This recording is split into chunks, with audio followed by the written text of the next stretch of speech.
नमस्ते बच्चों, आप सभी का स्वागत डॉक्टर ज्योति शर्मा और आप सभी के चैनल विजेता चैनल में। बच्चों, आज जो हम लेसन शुरू कर रहे हैं उससे शुरू करने से पहले मुझे ये बताइए कि आप और मैं जो एक दूसरे को देख पाते हैं या हम संसार की जो सारी वस्तुएं देख पाते हैं वो किस वजह से देख पाते हैं। बच्चों, अगर हमारे पास आंखें तो है ही, मतलब आंखें बिल्कुल सही है, देख पा रही हैं, लेकिन फिर भी यदि कौन सी चीज अनुपस्थित हो तो हम नहीं देख पाएंगे। सोचिए बच्चों, बिल्कुल सही सोचा आपने। यदि प्रकाश नहीं हो हमारे चारों तरफ तो हम संसार की किसी भी वस्तु को नहीं देख पाएंगे। बच्चों, तो हमारा जो अगला लेसन है उस लेसन का नाम ही प्रकाश है। तो आइए हम देखते हैं कि इस प्रकाश में हमें क्या क्या पढ़ना है। बच्चों, प्रकाश ही वो माध्यम है जिसकी वजह से जो हमारा संपूर्ण संसार है वो ज्योतिर्मय है, जिसे हम देख पाते हैं। ठीक है बच्चों, तो प्रकाश के बहुत सारे गुण होते हैं, प्रकाश की बहुत सारी विशेषताएं होती हैं, हम उन सभी को यहाँ पर डिस्कस करेंगे। तो पहला प्रश्न जो मैं आपके लिए लेकर आई हूँ वो है प्रकाश का परावर्तन किसे कहते हैं। तो प्रकाश का किसी भी सतह से टकराकर वापस उसी माध्यम में लौट जाना ये प्रकाश का परावर्तन कहलाता है। बच्चों, जैसे मैं आपको बताऊं, एक बॉल को मैं फेंकूं और वो बॉल दीवार से टकराकर वापस मेरी ही तरफ लौटा है तो इसे प्रकाश, ये तो बॉल का परावर्तन हुआ, लेकिन प्रकाश की स्थिति में हम इसे प्रकाश का परावर्तन कहेंगे। बच्चों, ठीक है। नेक्स्ट क्वेश्चन है जो कि आपसे कई बार पूछा जाता है कि परावर्तन के नियम बताइए। तो बच्चों, परावर्तन के नियम बताने से पहले आपको चित्र बनाना पड़ेगा। उस चित्र की सहायता से ही आप परावर्तन के नियमों को समझा सकते हैं। चित्र बनाते हैं हम। ये जो किरण किसी दीवार पर गिर रही है या किसी पृष्ठ पर गिर रही है, तो ये जो आने वाली किरण है जिसको मैंने एरो भी लगाया है, इसे कहा जाता है आपतित किरण। ठीक है बच्चों, और ये आपतित किरण एक जो पृष्ठ से एक 90 डिग्री का कोण बनाती है उसे कहा जाता है अभिलंब। और इस अभिलंब से टकराती हुई वो वापस से जितने डिग्री का कोण बनाती हुई अभिलंब से आई थी उतने ही डिग्री का कोण बनाती हुई जो वापस लौट जाती है। और इस लौटने वाली किरण को, जो कि मैंने वापस ये एरो का निशान बनाया है, इस लौटने वाली किरण को परावर्तित किरण कहा जाता है। बच्चों, ठीक है। तो क्या क्या चीजें हो गई? आपतित किरण हो गई, अभिलंब हो गया और परावर्तित किरण हो गई। अब आपतित किरण इस अभिलंब के साथ में जो कोण बनाती है उसे आपतन कोण कहा जाता है, और परावर्तित किरण इस अभिलंब के साथ में जो कोण बनाती है उसे परावर्तन कोण कहा जाता है। आपतन कोण को हम I से डिनोट करते हैं और परावर्तन कोण को हम R से डिनोट करते हैं। बच्चों, ठीक है। ये चित्र हमने बना दिया। उसके बाद हम इसे वर्ड्स में किस तरह से लिखते हैं, देखिए कि आपतन कोण हमेशा परावर्तन कोण के बराबर होता है। यदि आपतन कोण का मान 30 डिग्री है बच्चों, तो परावर्तन कोण का मान भी 30 डिग्री ही होगा। ये बात आप हमेशा याद रखिए। कई बार इस तरह से सीधे से प्रश्न न पूछकर इस तरह से भी प्रश्न पूछ लिया जाता है, जैसे इसको नाम दे दिया ABC और ये D। तो आपको क्या कहा कि भाई जो कोण है वो AB और C जो है वो 30 डिग्री है, तो आप किसका मान बताइए? C, B और D। C, B और D का मान आप बताइए। ठीक है, ये B जो है वो दोनों में कॉमन है और बीच में है। आपको ये पता होना चाहिए कि इस तरह का जो कोण का निशान बनाते हैं तो ये तो कोण का निशान है, और जो बीच में लिखते हैं यानी उस पॉइंट पर वो कोण बन रहा है। तो ABC का मान दे रखा है, यानी कि आपतन कोण का मान दे रखा है बच्चों 30 डिग्री। और हमसे क्या पूछा है? CBD, यानी कि हमसे परावर्तन कोण का मान पूछा है बच्चों। तो बहुत सिंपल है कि 30 डिग्री का अगर आपतन कोण है तो परावर्तन का कोण का जो मान होगा वो भी तो 30 डिग्री ही होगा। तो कहीं आप आंकिक प्रश्न देखकर घबरा मत जाना, उस प्रश्न को छोड़ मत देना। तो आपको क्या करना है? सिर्फ इतना सा ट्रिक ध्यान रखना है कि जितने डिग्री का उसने आपतन कोण दे रखा है उतने ही डिग्री का आपको परावर्तन कोण का मान लिखना है। ठीक है बच्चों। तो पहला जो नियम हो गया कि आपतन कोण हमेशा परावर्तन कोण के बराबर होता है, और दूसरा जो नियम है कि आपतित किरण, अभिलंब व परावर्तित किरण ये तीनों एक ही तल में होते हैं बच्चों, किसी दूसरे तल में ये नहीं जाते, एक ही तल में ये तीनों जो होते हैं वो स्थित होते हैं। ठीक है, अगला जो क्वेश्चन आ जाता है कि समतल दर्पण द्वारा बनने वाले प्रतिबिंब की विशेषताएं बताइए। बच्चों समतल दर्पण वही है जो हम रोज हमारा चेहरा कांच में देखते हैं, जो हमारे घरों में सामान्य रूप से कांच होता है वही समतल दर्पण है। ठीक है, तो अब इसमें जो हम हमारा चेहरा देखते हैं, हमारा जो प्रतिबिंब, हम अपने आप को जो देख रहे हैं फोटो, उसे ही प्रतिबिंब कहा जाता है। तो उस प्रतिबिंब की विशेषता ही इस क्वेश्चन में पूछी जा रही है। तो क्या क्या विशेषताएं होती हैं उस प्रतिबिंब के, बताइए। आपको पहले भी हम पढ़ चुके हैं इसको। तो बच्चों वो जो प्रतिबिंब बनता है वो उतना ही बड़ा बनता है जितने सामने वस्तु रखी हो। मैं इतनी बड़ी हूं तो मेरा प्रतिबिंब भी उतना ही बड़ा बनेगा, छोटा या बड़ा नहीं बनेगा बच्चों। ठीक है, जो प्रतिबिंब बनता है वो सीधा बनता है और आभासी बनता है। सीधा, मेरा सिर ऊपर है तो प्रतिबिंब में पैर ऊपर नहीं हो जाएंगे बच्चों, प्रतिबिंब में भी सिर मेरा ऊपर ही रहेगा और पैर मेरे नीचे ही रहेंगे। तो प्रतिबिंब जो होता है वो सीधा बनता है और आभासी बनता है। आभासी का मतलब उसे पर्दे पर प्राप्त नहीं किया जा सकता। यदि मैं मेरे पीछे कोई पर्दा लगा दूं या नॉर्मली दीवार होती है, तो क्या वो दीवार पर, उस पीछे वाली दीवार पर आपका प्रतिबिंब दिखाई देता है क्या? नहीं दिखाई देता। अगर वो वास्तविक प्रतिबिंब होता तो वो दिख जाता। वास्तविक प्रतिबिंब को पर्दे पर प्राप्त किया जा सकता है, लेकिन ये वाला जो प्रतिबिंब है वो आभासी है, इसलिए इसे पर्दे पर प्राप्त नहीं किया जा सकता। जो प्रतिबिंब होगा वो सीधा व आभासी होगा। दर्पण के पीछे उतनी ही दूरी पर बनेगा जितने सामने वस्तु रखी हुई है। बच्चों एक जो छोटा कांच हो आपके घर में, या फिर आप नॉर्मल अपने कांच से भी कर सकते हैं कि कांच के पास जाइए और दूर जाइए, तो दोनों ही स्थितियों में आपको प्रतिबिंब, आप जितने दूरी पर खड़े होंगे उतने ही पीछे दूरी पर वो प्रतिबिंब आपको बना हुआ दिखाई देगा। ठीक है, और लास्ट है कि प्रतिबिंब में पार्श्व परिवर्तन पाया जाता है। पार्श्व परिवर्तन का मतलब समझते हैं बच्चों, जो हमारा प्रतिबिंब होगा उसमें हम उसके सामने हैं। जैसे आप मुझे देख रहे हैं तो आप अपना लेफ्ट हाथ ऊंचा करिए, मेरा लेफ्ट हाथ तो ये वाला है और आप लोगों का लेफ्ट हाथ ये वाला होगा बच्चों, इस दिशा में होगा। ठीक है, तो इसे ही क्या कहते हैं हम? पार्श्व परिवर्तन। यानी कि उस प्रतिबिंब में, समतल दर्पण द्वारा बनने वाले प्रतिबिंब में हमारा जो बायां भाग है वो दाईं तरफ दिखाई देता है और दायां वाला भाग जो है वो बाईं तरफ दिखाई देता है। इसी घटना को बच्चों पार्श्व परिवर्तन कहते हैं। ठीक है, तो ये जो सारे गुण हैं, ये सारी जो विशेषताएं हैं वो समतल दर्पण द्वारा बनने वाले प्रतिबिंब में पाई जाती हैं। नेक्स्ट क्वेश्चन लेते हैं, नियमित तथा विस्तृत परावर्तन को समझाइए।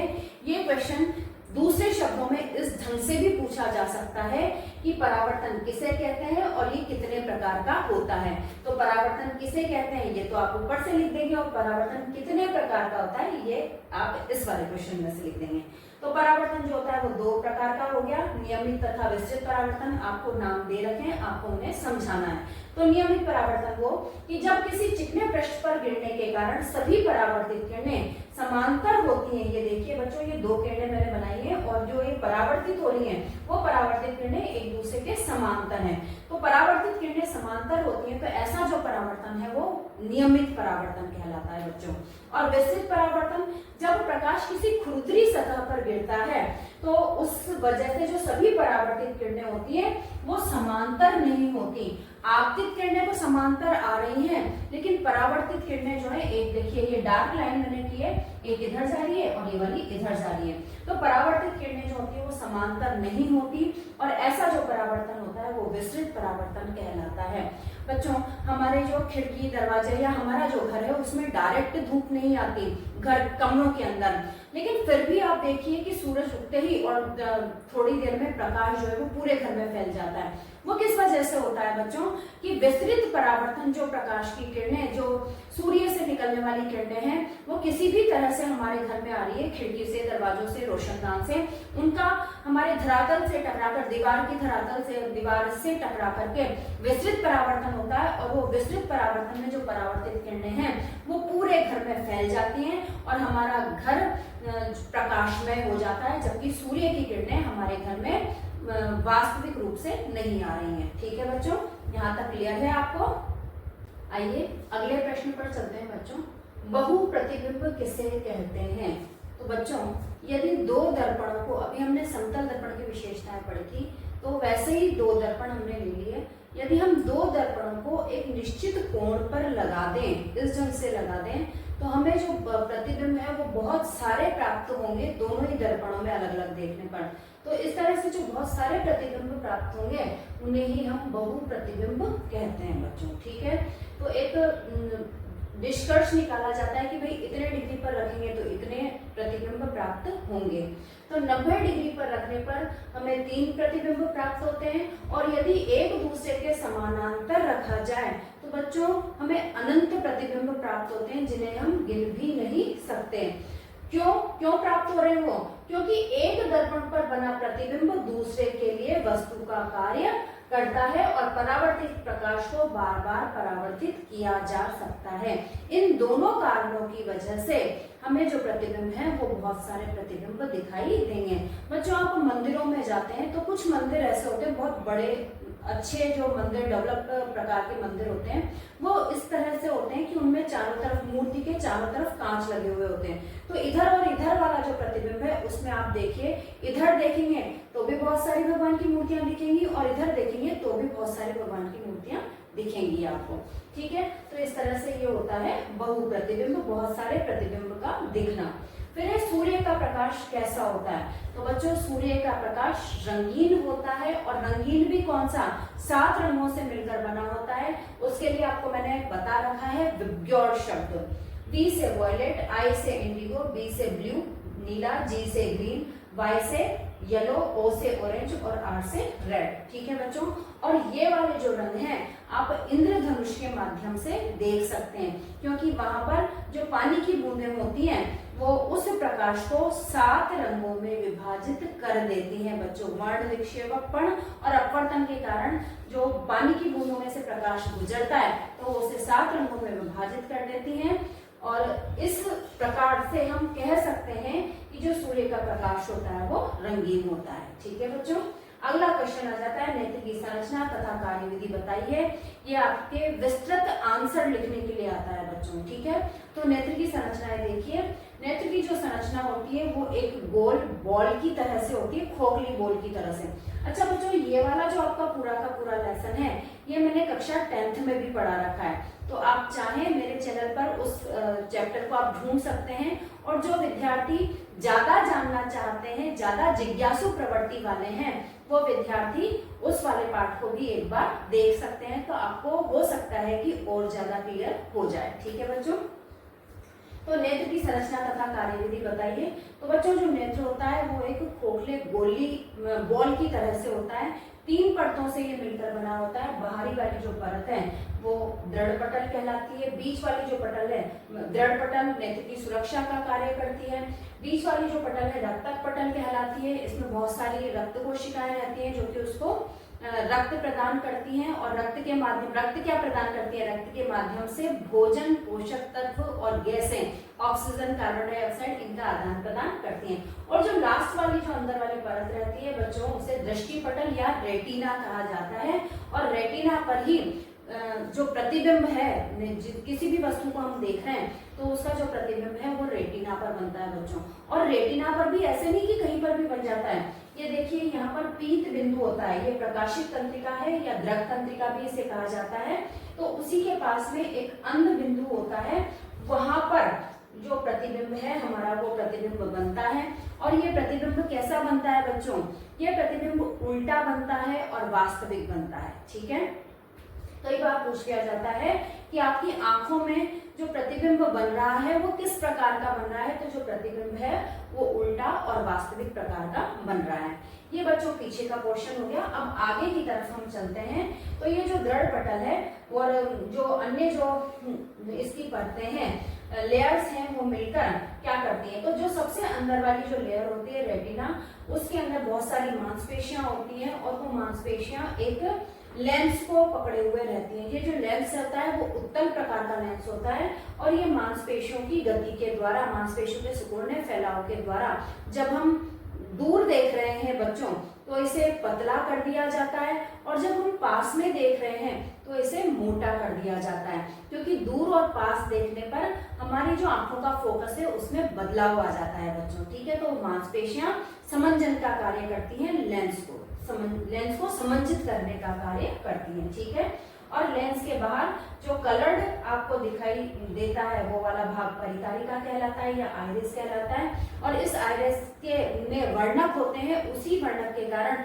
हमारी आंखें काली, भूरी, हरी, नीली ये दिखाई देती हैं। उसके बाद यहाँ पर भी एक द्रव भरा रहता है, श्वेत रंग का होता है, ये श्वेत पटल इसे कहा जाता है, और द्रव भरे होने के कारण कोई भी चीज गिर जाती है तो उस द्रव से बाहर आ जाती है। ठीक है बच्चों, तो इस तरह से ये संरचना है।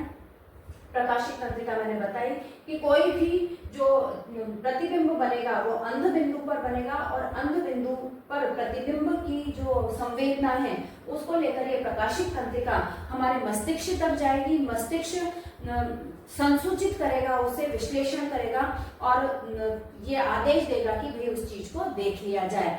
तो हमें जो वो वस्तु है वो सीधी प्रतिबिंब के रूप में दिखाई देगी। ठीक है बच्चों, तो इस तरह से इसकी जो कार्यविधि होती है, एक बार दोबारा से ये तो संरचना हो गई, कार्यविधि में दोबारा से बताती हूँ। जैसे ही हमारे सामने कोई वस्तु आती है, नेत्र द्वारा उसकी जो प्रकाशित किरणें हैं लेंस के द्वारा वो हमारे अंदर जाती हैं, और जो प्रतिबिंब बनता है वो अंध बिंदु पर बनता है।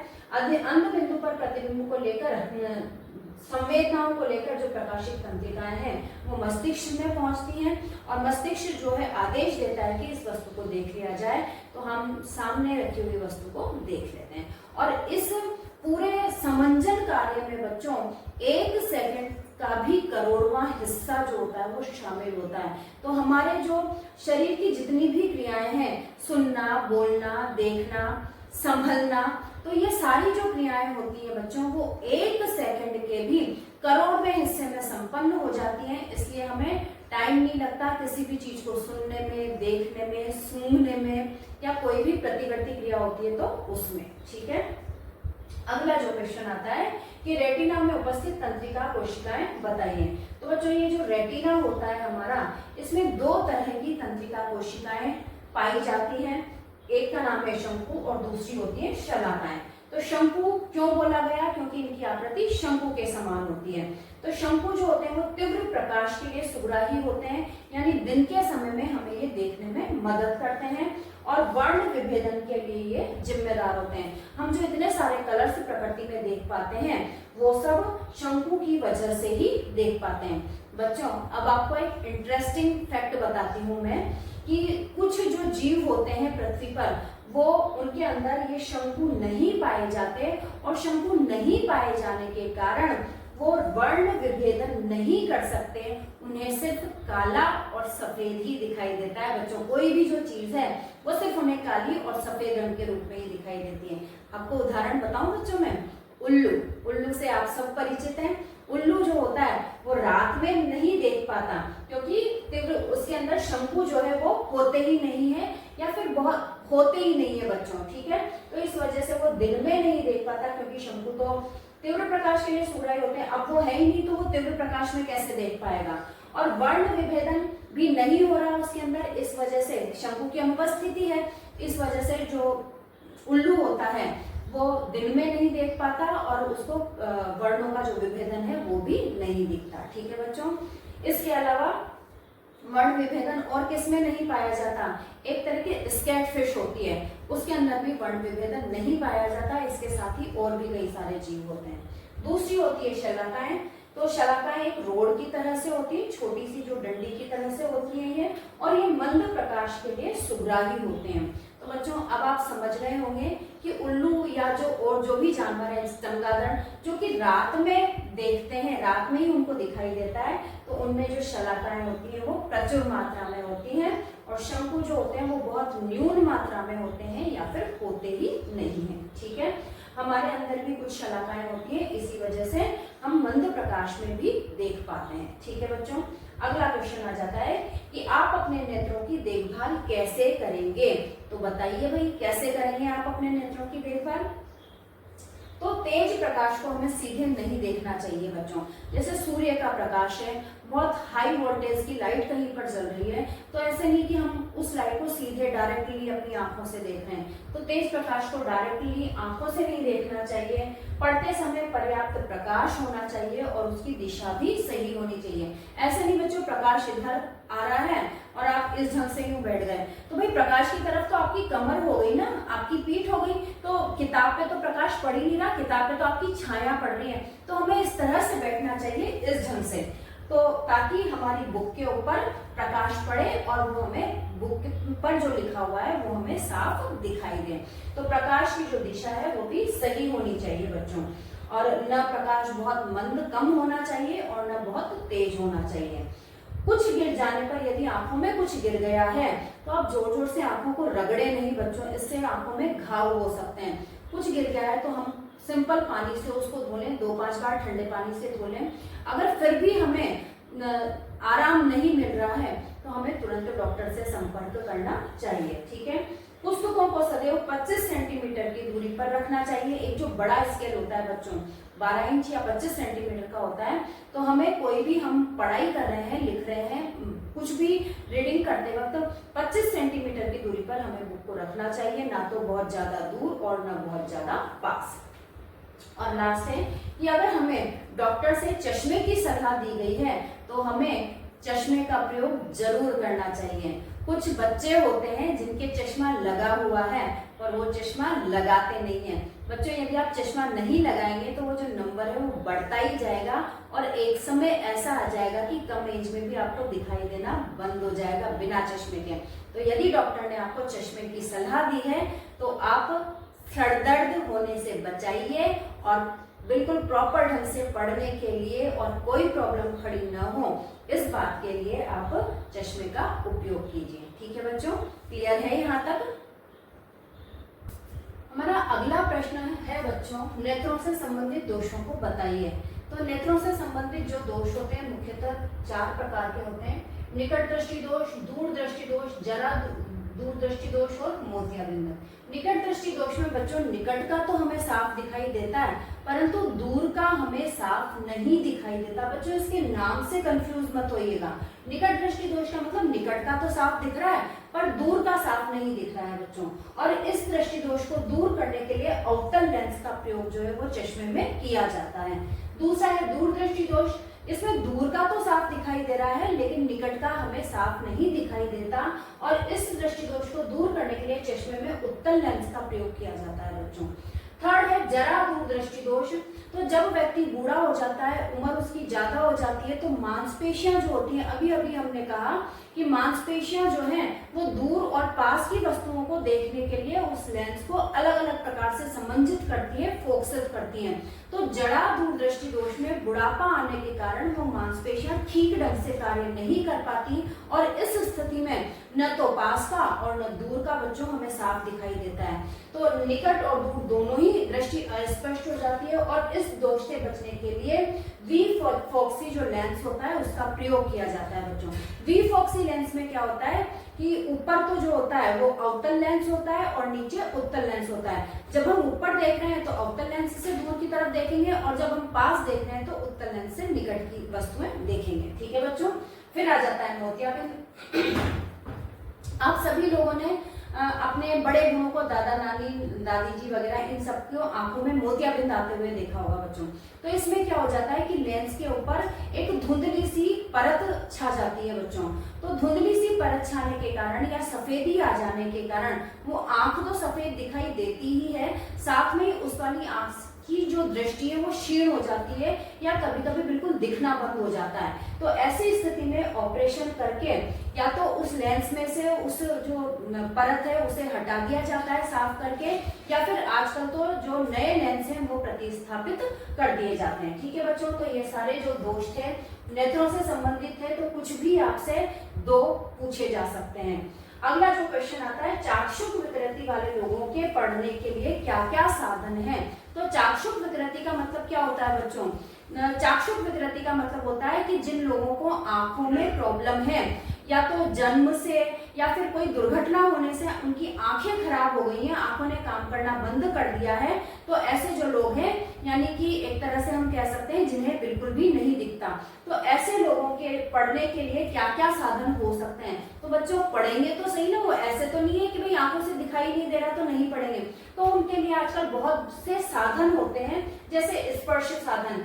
स्पर्श साधन में ब्रेल लेखन आ जाता है, जिसमें उनकी ब्रेल लिपि में किताबें छपी हुई होती है बच्चों। श्रवण साधन, श्रवण यानी आंखें खराब है, सुन तो सकते हैं, तो श्रवण साधन में कैसेट, टेप रिकॉर्डर, बोलने वाली पुस्तकें भी बोलने वाले आने लगी है बच्चों, तो ये सारी चीजें श्रवण साधन में आती हैं। इलेक्ट्रॉनिक साधन, तो इसमें बोलने वाले कैलकुलेटर और कंप्यूटर आते हैं, तो रोजमर्रा के जो छोटे मोटे हिसाब होते हैं वो अपने कैलकुलेटर पर कर सकते हैं।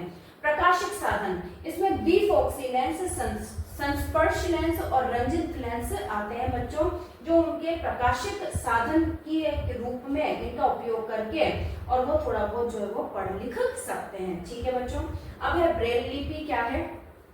तो बच्चों अगर किसी कागज पर अपन प्रकार से छेद करते हैं, बहुत सारे छेद, तो वो जो उभरी हुई संरचना दिखेगी वो ब्रेल लिपि की तरह से ही होती है। उसको ब्रेल लिपि को छूकर वो उभरे हुए अक्षर होते हैं, उभरे हुए गोले होते हैं, गोलों के रूप में होती है ब्रेल लिपि, तो उभरे हुए गोलों और एक विशेष पैटर्न में होती है। जैसे ए हम इस ढंग से लिखते हैं, उसी तरह से एक विशेष पैटर्न होता है जो बचपन से ही उन बच्चों को सिखाया जाता है कि इस तरह से गोले बने होंगे तो वो ए होगा, अनार वाला होगा, तो ये शुरू से ही सिखाया जाता है। तो ब्रेल लिपि में चाक्षुष विकृति वाले लोगों के पढ़ने के लिए लुई ब्रेल ने इसे खोजा था और 1932 में इसे अपनाया गया बच्चों। लुईस ब्रेल ने तो कभी का खोज दिया था, लेकिन 1932 में हमारी भारत सरकार ने अंधे व्यक्तियों के पढ़ने के लिए इस लिपि को पढ़ने के साधन के रूप में अपनाया है बच्चों। ब्रेल पद्धति में 63 बिंदुकित पैटर्न होते हैं और इन बिंदुओं के विशेष पैटर्न द्वारा ब्रेल भाषा को लिखा जाता है और इसे छूकर इसे पहचानते हैं, क्योंकि ये बिंदु जो होते हैं वो उभरे हुए बनाए जाते हैं और छूकर इसे पढ़ा जाता है। ठीक है बच्चों, तो इस तरह से ये ब्रेल लिपि पर क्वेश्चन बच्चों अधिकतर पूछा गया है और पूछा जा सकता है आपसे। लास्ट क्वेश्चन है चाक्षुष विकृति वाले महान लोगों के नाम बताइए। बच्चों ऐसे नहीं है कि अंधे हो गए, दिखना बंद हो गया किसी दुर्घटना की वजह से तो सब आशा विहीन होकर हम बैठ जाएं कि अब तो जिंदगी में कुछ भी नहीं बचा।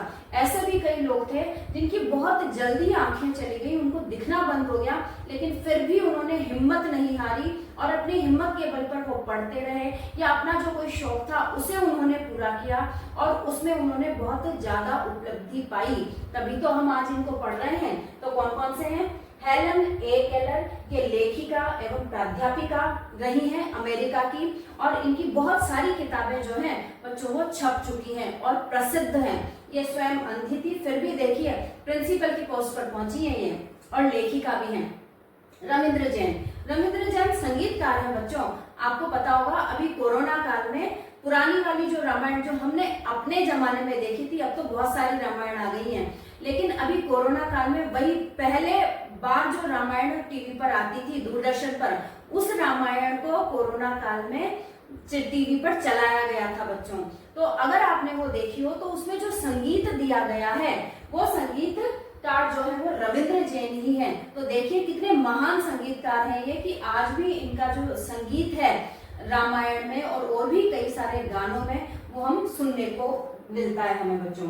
दिवाकर नाम का एक लड़का है जो कि बहुत फेमस गायक है, और लास्ट जो है वो लुईस ब्रेल हैं जिन्होंने तो स्वयं अंधे होकर अंधों के लिए पढ़ने की एक लिपि ही खोज दी। ठीक है बच्चों, तो इस तरह से ये कुछ महान लोग हैं जिन्होंने चाक्षुष विकृति होने के बावजूद भी अपना नाम, अपनी उपलब्धियां जो है वो हासिल की हैं। इसलिए कोई भी प्रॉब्लम हो जाए, बच्चों कहते हैं ना कि एक दरवाजा बंद होता है तो 1000 दरवाजे खुल जाते हैं, बस आपको उनको पहचानने की जरूरत होनी चाहिए। तो अगर ऐसे नहीं कि एक किसी अंग में प्रॉब्लम हो गई तो हम जीना ही छोड़ दें और बिल्कुल आशा विहीन होकर हम बैठ जाएं। बच्चों आशा जो होती है वो कभी खत्म नहीं होने वाला एक भाव है हमारे अंदर।